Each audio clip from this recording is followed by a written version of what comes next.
Hey everyone, Jason here, digital marketing consultant, and in this YouTube ads guide for 2020, you're going to get a complete done-for-you copy-paste campaign template to grow your email list or grow your YouTube channel. Timestamp table of contents in the description, along with some other helpful links to help you growing your YouTube channel and generating leads using YouTube ads. Here is a quick rundown of the campaign we're going to be setting up. We're going to be using in-market and life event, and then creating our own custom intent audiences to make sure we're really targeting those potential viewers or those potential subscribers and leads that are actually most ready to follow our channel and, of course, enter their name and email. We're going to be going through the account structure, how to put together your ad groups, and, of course, actually putting together some ads. So with that, let's go ahead and dive in. Now, the first step to setting up your YouTube ads is creating a Google Ads account. This is a free account by Google that allows you to run not only YouTube ads, but also search and display ads. So you can just go over to Google and type in Google Ads, and you'll be able to set up an account for free. Once you're inside of your Google Ads account, the first thing we need to do is, of course, connect your YouTube channel so we can run video ads. So we'll click on Tools and Settings in the top right-hand corner, and then we're going to, under the Setup section, click on Linked Accounts.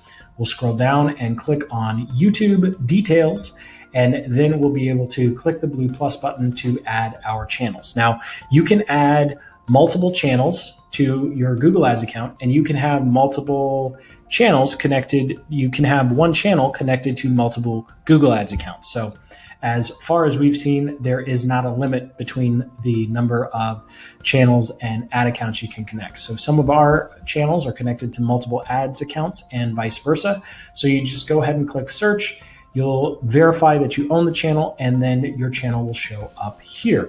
So with that, let's go ahead and go back to our campaigns page, and we'll start creating our campaigns. Now, this giant white space represents where your campaigns will be listed once you actually create some. So we'll go ahead and click plus, and then we'll click create a campaign without goals or guidance. All of these other campaign styles is essentially just limiting the options you have when setting up your campaign. So you don't actually need Google to tell you what you should and should not do. You want to have full control. So we'll go ahead and click on continue. We'll select video because we want to run video ads, and we're going to select custom. Now, when it comes to creating other types of video campaigns, if you want to do those non-skippable or outstreams, the outstream or sequencing, those are very important to select right here, although that would be a completely different type of campaign. So here we're going to go custom so we can do in-stream or discovery ads. And the first step to creating our campaign is giving it a name. I'll leave the name up to you. You'll develop your own naming convention as you start to make more and more campaigns. As a general rule of thumb, you want to include the channel name or offer, and then you'll also want to have some sort of note on what location your campaign is targeting. And then after that, it's kind of free reign. So we'll start off with our bidding, money right out of the gate. So for our bidding strategy, we want to choose maximum cost per view. This means we only pay for views. We don't pay simply because our ad appeared. So for discovery ads, this means we're going to pay essentially when someone clicks.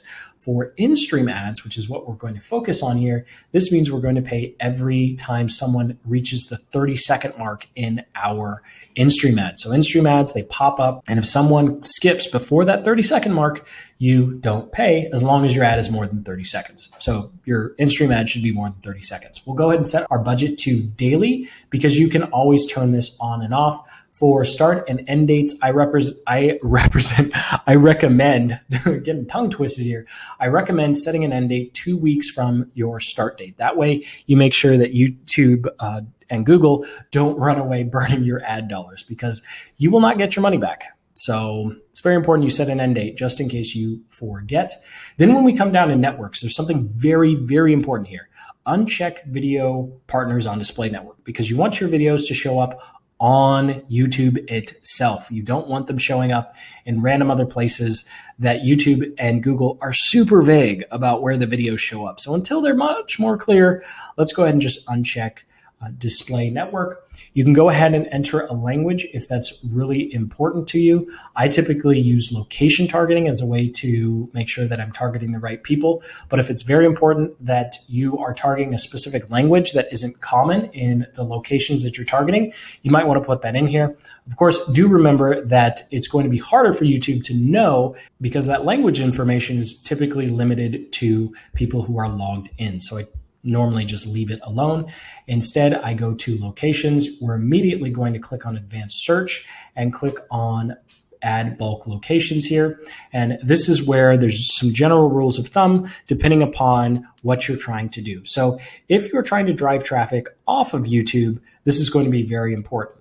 If you're trying to just grow your channel generally, then you probably don't need to go local and regional. But here's just a general rule of thumb. If you are targeting more than one country, then you want one country per campaign. If you're targeting just one country, then you're going to want to enter all the states, territories, and provinces. If you want to target inside of a specific state, territory, or province, then just enter in all your cities and neighborhoods. And if you're going to be very, very local, then go ahead and just enter your neighborhoods and zip codes.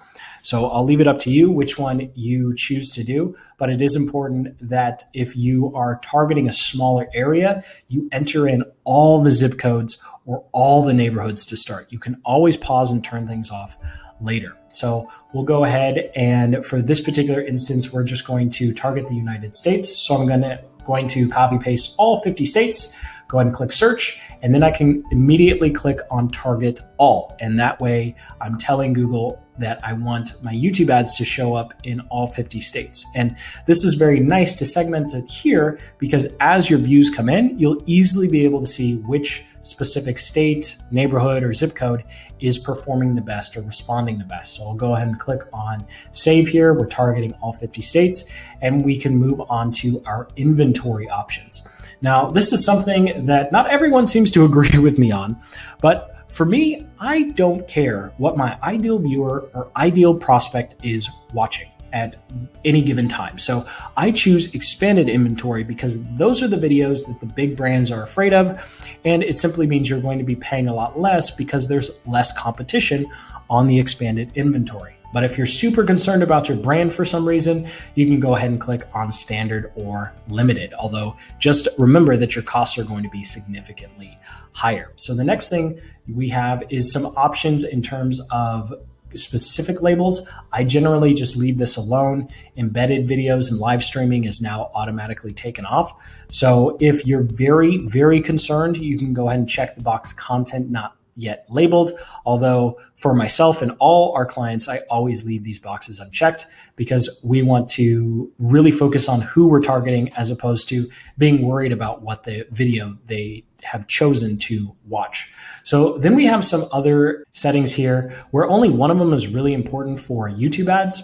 When it comes to your optimization and your conversions, if you've been advanced, you can go ahead and click set conversions for this campaign, and then you can choose your conversions. I've just blurred ours out for privacy reasons. But if you don't have custom conversions and micro conversions set up, then just go ahead and skip this altogether. Now, when it comes to devices, this is very important. You do want to uncheck TV screens. If you're trying to grow your YouTube channel and you're just running ads everywhere and you're just trying to figure out, hey, I just want to figure out who likes my videos, then you could leave in TV checked here. But 9.9 out of 10 times we uncheck TV. So I'm just going to go and uncheck it, especially if you want to drive traffic off YouTube.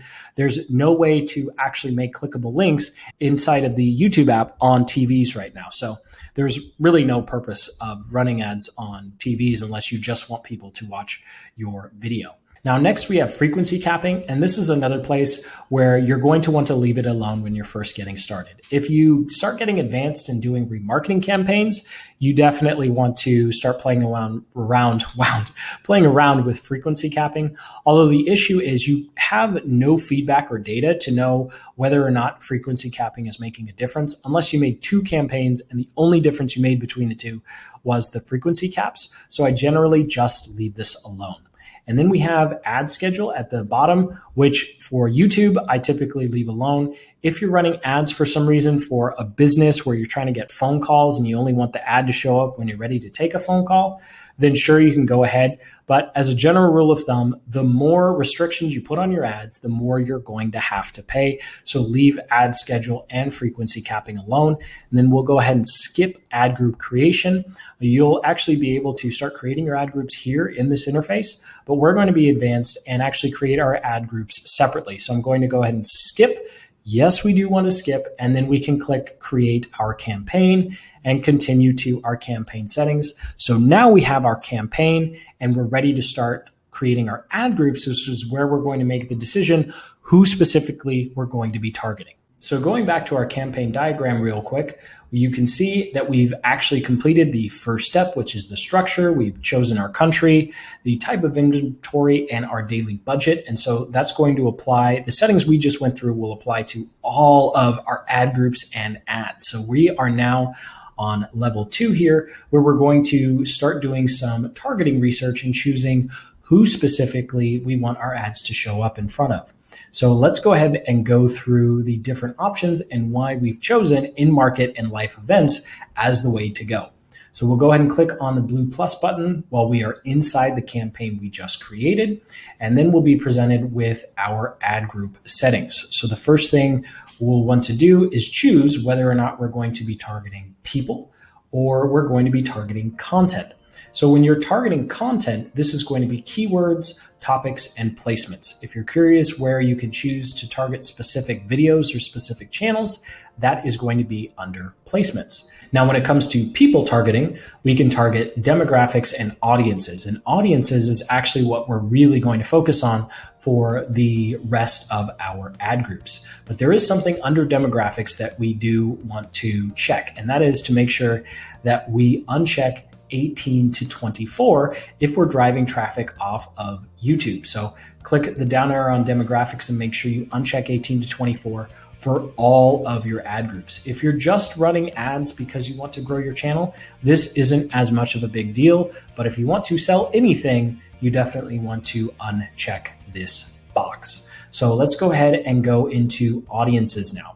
So inside of audiences, we have a couple of options. We have affinity and custom affinity. We have some remarketing and combined. We'll get to combined audiences in a little bit here. But with in-market and life events, what's really nice is these are audiences that represent people who are actively looking to purchase something.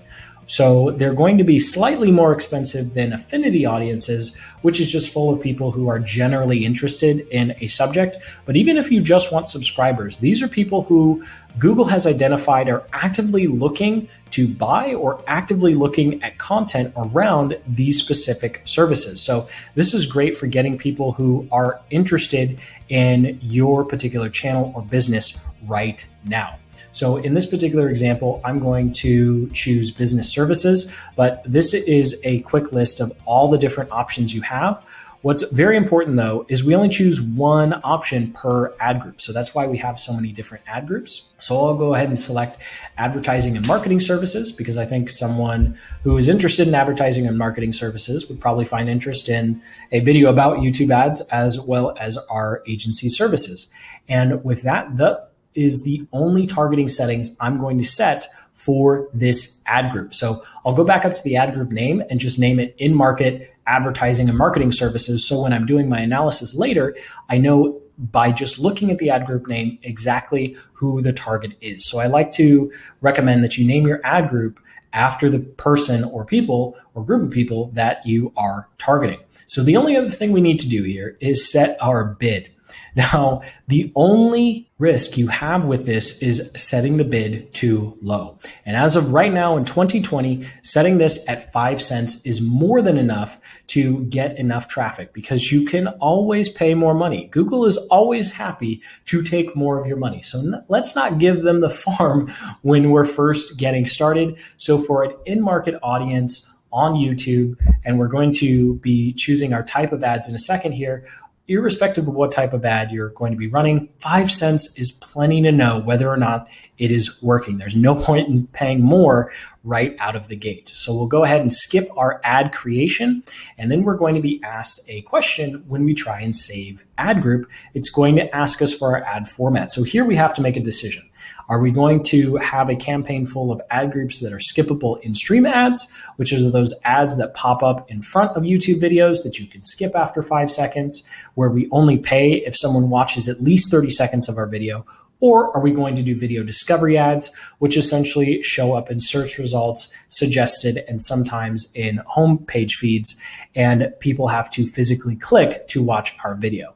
If you're trying to grow a YouTube channel, click on discovery ad. If you want to do anything that drives traffic off of YouTube, click skippable in-stream ad. So I'm going to click skippable in-stream ad and go ahead and save the format. You cannot undo this, and all of your ad groups should be one or the other. So if I wanted to make a campaign that was going to be discovery ads, I would actually do this entire process over again and just select discovery instead of in-stream. So with that, we have our campaign and we've created our first ad group. Now, looking at our targeting here, you're actually going to want to find one other in-market audience, and we're going to look for 1-2 life events. So let's go ahead and go through putting together a in-market plus life event. So to create our second ad group, we're going to go through a very similar process. We'll click the blue plus button, and then we'll go ahead and say in-market plus life, because we're going to combine the two. First things first, we need to go to our demographics, uncheck that 18 to 24. Any settings you have in here, if you do it in one ad group, you need to do it in all ad groups so your analysis can be consistent.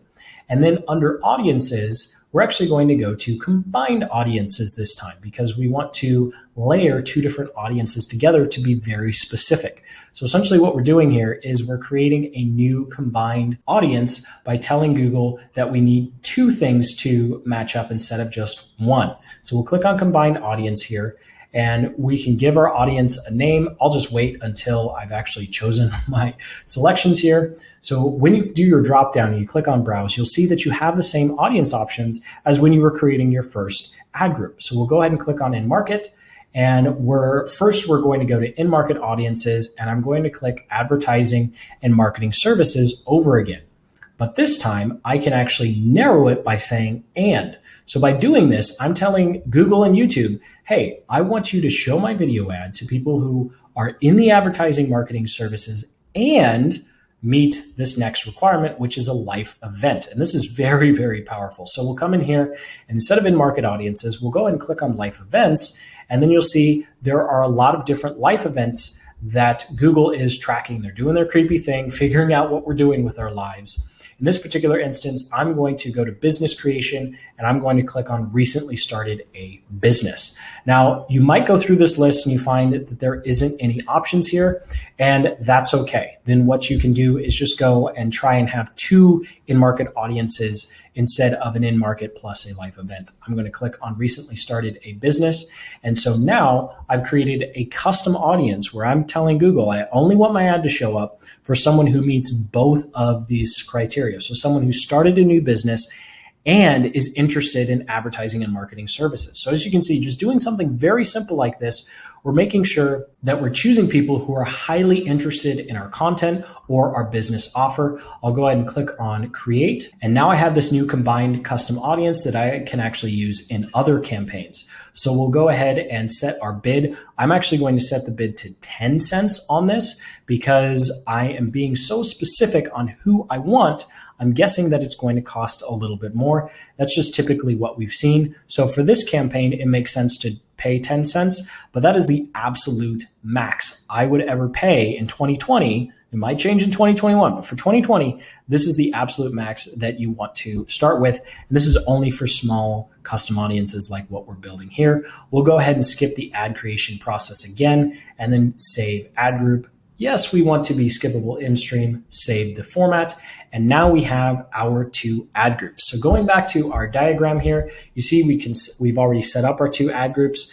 And so you can go through the exact same process that we just went through, creating an ad group for the other in-market audience that you're interested in, your other life event, if you can find one, and then create one campaign that's your in-market audience plus some sort of other demographic option. And so you just want to keep it very basic here. We're going to wind up having 6 total. And once you've created all of your ad groups, you are ready to actually start putting in your ads. Now, the good news is when it comes to creating our video ads, we only have to create our ad once, and we can easily add it to other ad groups in our campaign, even other ad groups in other campaigns, as you'll see in a moment. What's very important to note, though, is with this campaign structure, you want to have the same video ads across all of your ad groups. This way, the testing variable or the variable of your success or failure, as you'll see with Experiment, will be the ad group targeting. Otherwise, you're going to have different ad groups with different targeting, with different ads, and then you're not going to know whether it's the video ad or the targeting or the combination of the two that is or isn't working. If that sounds confusing, don't worry. In the final step, it will make a whole lot more sense. Let's go ahead and add our actual videos. So we'll go over back to our campaign. We are at the ad group level, and we'll just click on one of the ad groups we want to add our ad to. I'll click on the first one that we made. It will immediately take us to the ad section. And again, we click that giant big blue plus button in the top left. And then we are presented with an area to create our ad. So we'll go ahead and enter the URL of the video we want to use as our ad. Now, if you're doing in-stream, your setup is going to look like this. If you're doing discovery, then you're going to have the option of giving your ad a headline, 2 lines of description, 15 characters each line, as well as choosing what thumbnail you want. So YouTube will give you a few thumbnail options or just random screenshots from your video in addition to the thumbnail that you uploaded the video with on YouTube. So here I'm just going to go through the skippable in-stream ad format. We want to give our final URL. This is where we want viewers to be taken when they actually click the call to action button or click on the ad and don't skip. Our display URL is what people are actually going to see. So as an example here, you can see we've typed in our super long landing page URL, and then we just made our display URL nice and neat. So it just says actmarketing.io as opposed to actmarketing.io / blah, blah, blah, blah, blah, blah, blah, blah, blah, UTM source, and so on and so forth. Now it says the call to action is optional, but really you should be adding a call to action to every in-stream ad that you create because there's no penalty to doing so, unlike what we're about to get to. So with the call to action, you want to have it very clear on what you want someone to do. So the best call to action really is to just say click here, because this is a new format. Even for 2020, we're still finding that people who are using YouTube, who aren't marketers or aren't savvy, who understand Google Ads, don't know that that's something that they're supposed to click on. So go ahead and just say click here or download now or start now, something very short. And then your headline is just going to be some text that replaces your channel name. So as an example here, you can see now it says free checklist and it says get it now. So you want to make it very clear and very simple. Now, this next one is asking if you want to have a banner auto-generated for your ad.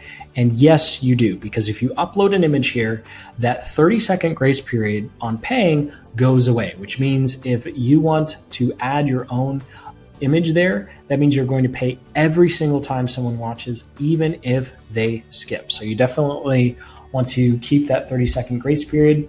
Go ahead and give your ad a name that's easy and recognizable, and then just put a version number after it, especially if you are doing discovery ads, because you're going to be trying different thumbnails and different headlines. You'll need to keep track of which version is which. We'll go ahead and save the ad, and now we can easily copy and paste it to our other ad group. And this is just as easy if you have one other ad group or you have 20 other ad groups. So we'll go ahead and select it, and then we'll come up here to edit and click on copy. And then once we see that little notification at the bottom, we can go ahead and X out of our selection and this paste icon will appear. So let's go ahead and go back up to our campaign because we're in a one ad group right now. So we'll go ahead and use the short navigation up here and we'll click on our actual campaign name, which is Z1 template version 1. Obviously your campaign will be named something that matters.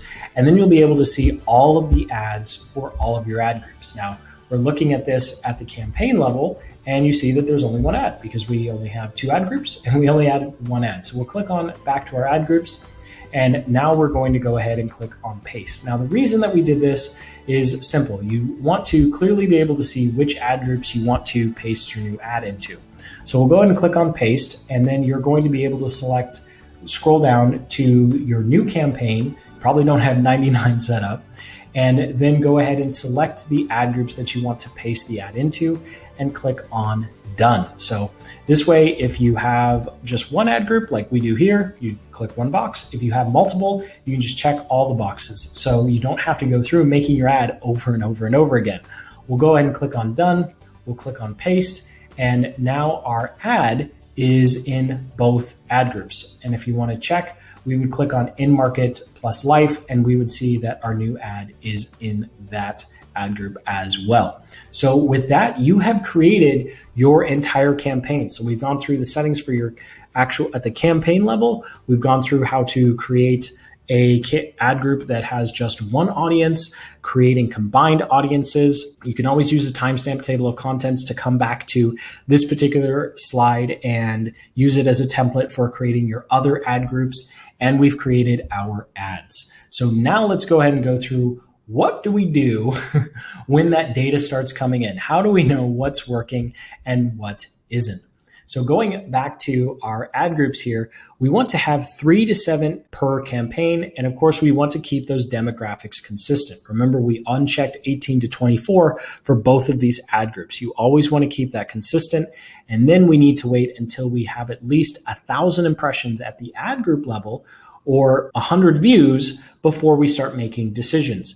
And the 2 things you want to look at are average cost per view and your view rate. So view rate is essentially what percentage of people are actually watching, and then your cost per view is how much is it costing you to actually get that view. So if you have a cost per view that's really high compared to everyone else, you probably want to not keep running that ad group. And then if you have a view rate that's doing really well, you probably will want to keep that ad group. So going back to our diagram, let's say, for instance, we're looking at our view rates and we see that these 3 ad groups have really good view rates, like they're at 10 and 20%. But then we see the view rates on these other ad groups and their view rates are 5%, 2%, and 3%, and then one has 0.5%, right?